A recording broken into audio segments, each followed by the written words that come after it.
Chapter 3, March 19th, 1990, the day after. It had been almost 9 months since Antonio had died.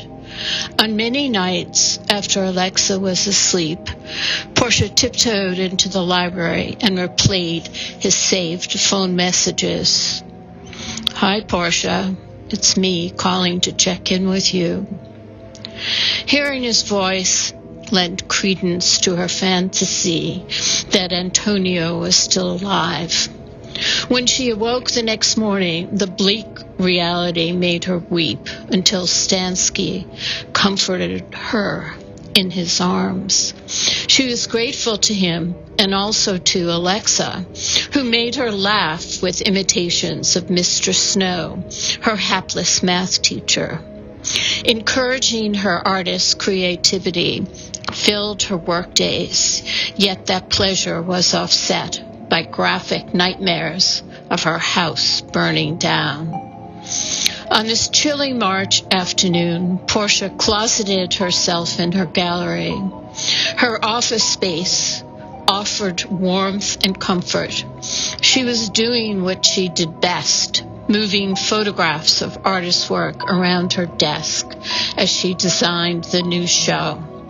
The gallery was officially closed with the phones switched off.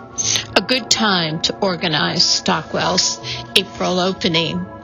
He had promised to finish his large, evocative landscapes, even if it meant staying up late for the next few nights.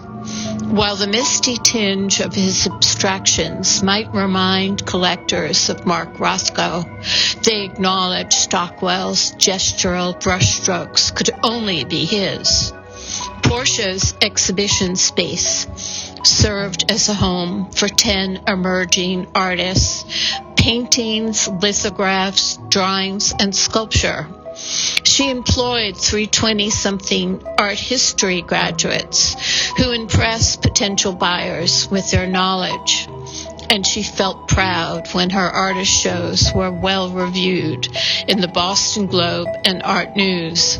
After 2 years of struggle, the gallery had finally hit an upward swing, though so far none of her artists had become famous. Toward the end of the day, Portia reached for a pile of bills that lay on her desk. Underneath the top envelope was Monday's Boston Globe. The lead headline jumped out: 200 million Gardner Museum art theft. 2 men posing as police tie up night guards. With shaky hands, Portia continued reading the story, running one finger down the list of stolen art. A mention of Vermeer's masterpiece, The Concert, stopped her. Placing her elbows on the desk, she covered her forehead with her hands. No, she shouted at the empty room. After a few moments, she lifted her head. Her forehead felt heavy, throbbing with tension. The framed poster of the Gardner Museum's flowering courtyard on her office wall caught her eye. Their special place, the Gardner. She couldn't stop crying until she looked at her watch and realized her family would be waiting for her. She somehow managed to gather a few papers from her desk and jam them, along with the newspaper, into her leather bag. She hoped that dinner with Stansky and Alexa would help restore her spirits.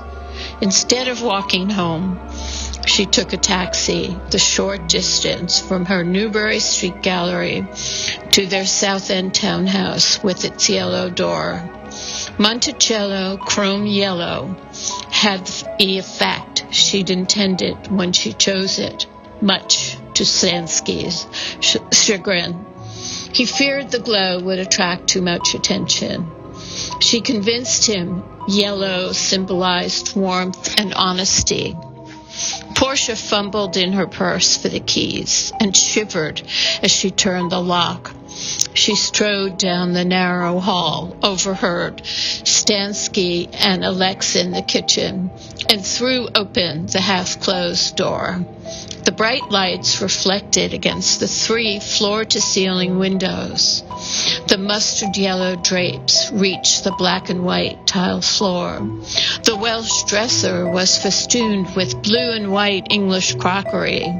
The clunky divan with its flowered curtain sat in a corner, and Normanno Socia's aquatints of mythological heroines hung along the wall.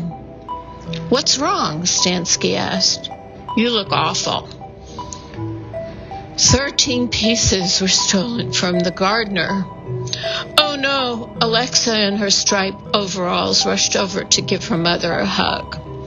Stansky, who had been at the stove sautéing pasta sauce, dropped his mixing spoon. "I didn't hear about it," he said. "I was in the darkroom all day." Portia felt the kitchen's sanctity, redolent with pasta bolognese, oil-drenched chicken, and carrots braised with mushrooms, was violated by the robbery. Alexa sat next to her. Stansky poured her a glass of Pinot Grigio. She was grateful to be home. "I've lost the last link to my brother." "They took the concert?" Stansky's bushy eyebrows rose as he gulped his wine. She nodded. "Next Monday, I'm supposed to lead the Gardner tour." "How can I face those empty frames? If the police don't catch whoever did this, I'll never see the painting again." Alarmed at hearing the tone in her voice, its register must have dropped an octave. She felt an accumulated sorrow in its depth. All 3 deaths in her family had occurred too soon, one after the other. Serafina, her darling mother, had a fatal heart attack 2 months after Antonio killed himself. The only real family she had left sat there at the table with her. Stansky strode over to pat her shoulder. "I'm sure they'll be caught." "Many stolen paintings are never found." Portia looked at Stansky. "I appreciate you comforting me, but I have to be realistic." She choked on her words. She grabbed the newspaper from her briefcase and took a deep breath before quoting the journalist. "The police only found shreds of canvas, some paint chips from a large Rembrandt that had been taken, and glass fragments from the frames that once held the now missing Degas drawings." "Sloppy work," Stansky said before he returned to the stove.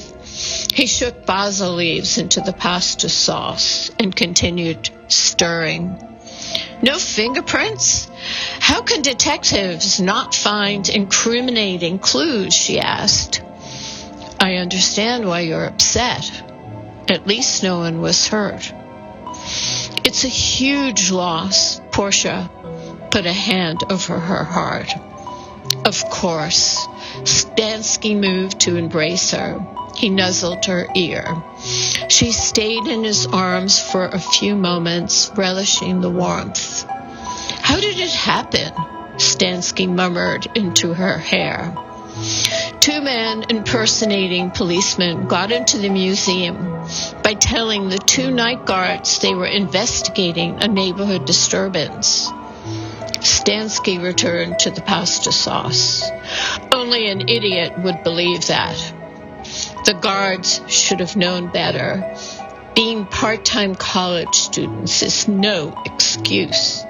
Portia reached for the Globe again.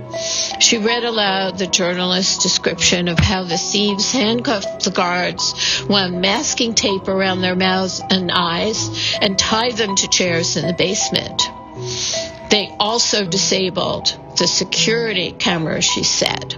In total, they spent 81 minutes inside before taking off with the art.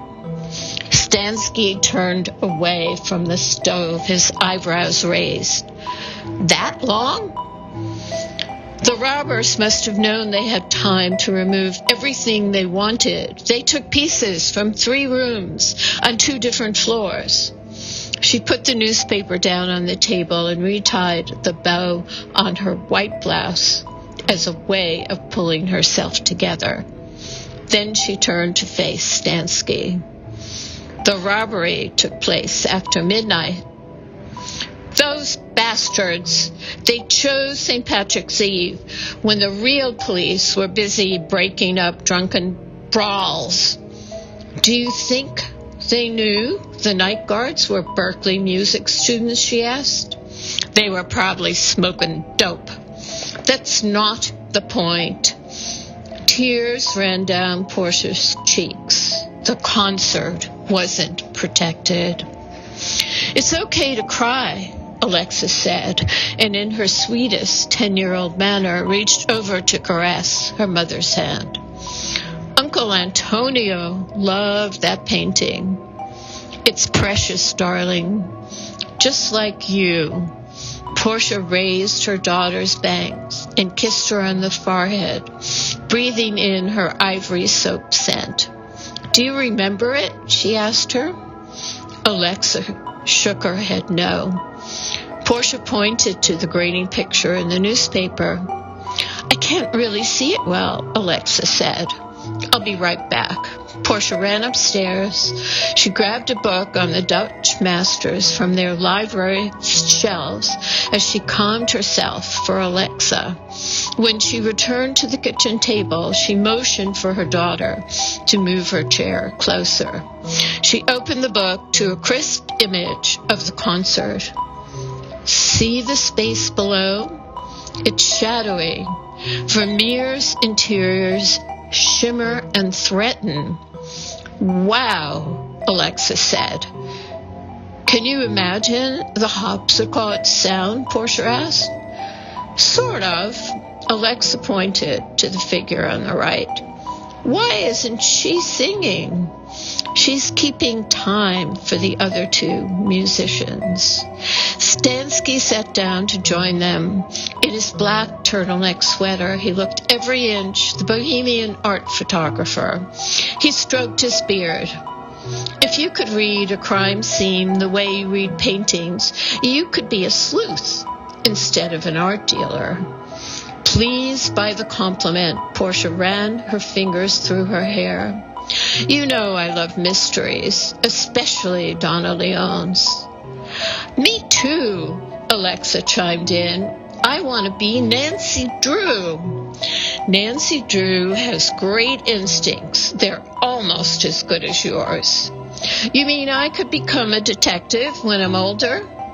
You could be whatever you want. Stansky beamed at his protege. Although Alexa was not his biological daughter, Portia knew he loved her with a parental passion. He made sure to be there for her when she came home from school. He helped her with homework. He bought her a bicycle for her 10th birthday and taught her how to ride it. Portia leaned over to kiss Alexa on the cheek, and her gaze fell on the large black and white floor tiles. Do you remember the concert's floor was my inspiration for our kitchen? Yes, Mom.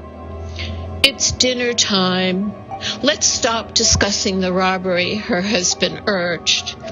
And though Portia agreed with Stansky, the loss of the concert festered inside her.